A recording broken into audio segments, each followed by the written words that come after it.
The pullover is a fantastic complement to the bench press in an upper body training program. And there's a few reasons why I believe this. You guys already know that I believe that the bench press is the king of chest exercises. There's plenty of scientific data supporting it as a top 3 chest builder easily. Most experts in the field of kinesiology, biomechanics, everyone agree it's a great chest builder, and generally agree that it's a great test of upper body strength. Right? There's a reason the bench press is used even in the combine, and people can argue, oh, well, the conditioning coaches and strength and conditioning coaches involved with all that don't know what they're doing other than, dealing with multi-million-dollar athletes. Right? They use the bench press as a test of strength. It absolutely works. Now, I've always pointed out to people that, of course, you can bias the bench to where it's not an amazing chest builder by the way that you bench. But if you're bodybuilder benching like I'm doing here, and you guys have seen me lift more, power benching, right? With a bigger arch, a little bit closer grip, wrist straps, belt, all that stuff.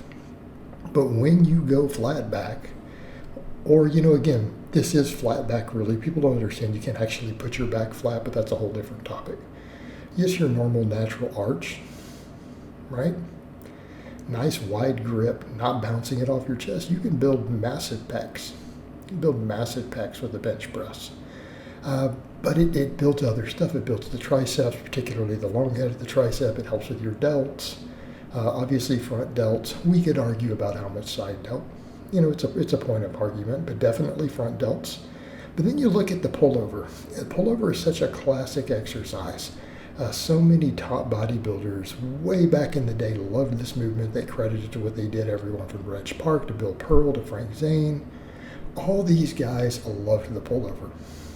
Okay? Mike Benzer, although he generally preferred it on a machine. But when you start looking what the pullover does, yes, it can do a lot of great stuff for your mobility. Of course, my mobility is not perfect, but this has allowed me to be able to do pull-ups and chin-ups again. Right? It has a lot of rehabilitative functions, but I did that with lighter weights. Now I'm pushing it as a real exercise. But a few things to note with this movement. You start looking at everything that it does. Right off the bat, a lot of people say, hey, does this work like the serratus and intercostals? Yes, it does. And that is one of the arguments against the bench. And sometimes people point out that some shoulder health issues, possibly from the bench, can arise because of weak serratus, the bench not working it correctly. So they're always like, well, we need certain other exercises to help counter these things. Well, there you go. The pullover is a perfect example. It does work all of those areas. Okay. It works the long head of the tricep extremely well. And you'll get people who are like, is this a pec exercise? Is it a lat exercise? Yes, it does both, but it works the long head of the tricep really well. I personally get a pump and almost get cramping sometimes after doing a set of pullovers in my entire tricep. So for me personally, I feel it through the whole tricep. But yes, it absolutely hammers the long head. It's a great exercise for the long head of the tricep, okay, because of that stretch position that it puts. Well, why is that important for benching? Because the long head is the least developed head of the tricep from the bench press, right? Again, we've got good studies on that at this point.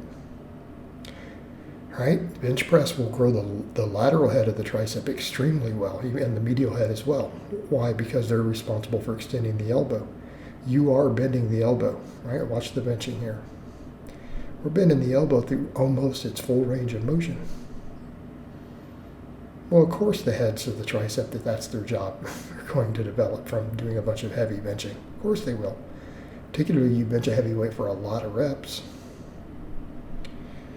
Long head gets a little bit neglected. It does light up on EMGs when we max, but it's not going to be most of our benching. So working the long head is a very big deal. Now we come over to things like pectorals. It works the chest. And what is it I often say? What is the best exercise for any one muscle? It's to pick 2 really good exercises and to do both of them. Okay, because we can make the argument that there will always potentially be some deep muscle fibers somewhere in a muscle that an exercise will not work. It almost doesn't matter what the exercise is. there may be some parts that get neglected. And what do we see in the data that's out there when 2 exercises are done? Combined foreign muscle training really hard with the same volume versus training just one with the same volume, meaning, equal number of sets. So 6 sets of a single exercise versus 3 sets of 2 exercises. They showed slightly more growth. Not a lot more, but it's a little bit more. Well, it makes sense. We're now working the chest from 2 different angles. Well, that's a very positive thing. Okay, so if we want the chest to grow a little better, we get that. We're working it from a different angle. Well, this can help well round our chest development quite a bit. Same case with the triceps. In this case, we have a very noticeable difference in the emphasis. Okay? That's why in studies they found the most tricep development happened when they combined a bench press with an extension, because the long head finally got worked more. Even though the extensions work the lateral head less. Right? They got less growth. Well, the pullover is working that long head also. Again, works it quite well. So you have that happening, but then you think about the other muscles that it works. It's a lat exercise. Okay, so that gives you a second lat movement, because most of us, we may not want to do multiple lat exercises in a session. I've oftentimes done it, and it's helped me grow a big back, but there are times when I want to just focus on one. So if you want to just do a pull-up or a chin-up or a row, and then you throw this in, we're now hitting the lats from another angle. It works a lot of other muscles of the shoulder also, the rear delts. So look at the anatomy that's happening there, right? Look at what's happening with it. The rear delts should actually get worked pretty effectively, along with the rhomboids and things on those pullovers. So if we start looking at a lot of these smaller support muscles of the upper back, okay, what are we going to find? Pullover works all of that. So when you start looking at it, the pullover really gives some contribution to pretty much every major muscle. Maybe not side delts and stuff, but every major muscle in the upper body other than the biceps. Okay? See why I oftentimes say part of your big 5, these 3 work for the upper body. You throw chin-ups in with that. Because now we're also working biceps, we're working a little more back. It's a great combination, the 3 of those together. And historically, pull-ups were often done. Some of the early programs that were out there, like actual written programs that were published, were stuff like doing a set of pullovers after every set of high-rep squats. There was programs written for novices that pretty much were built around squats and pullovers. And, benching. This was really common in old school days. Okay?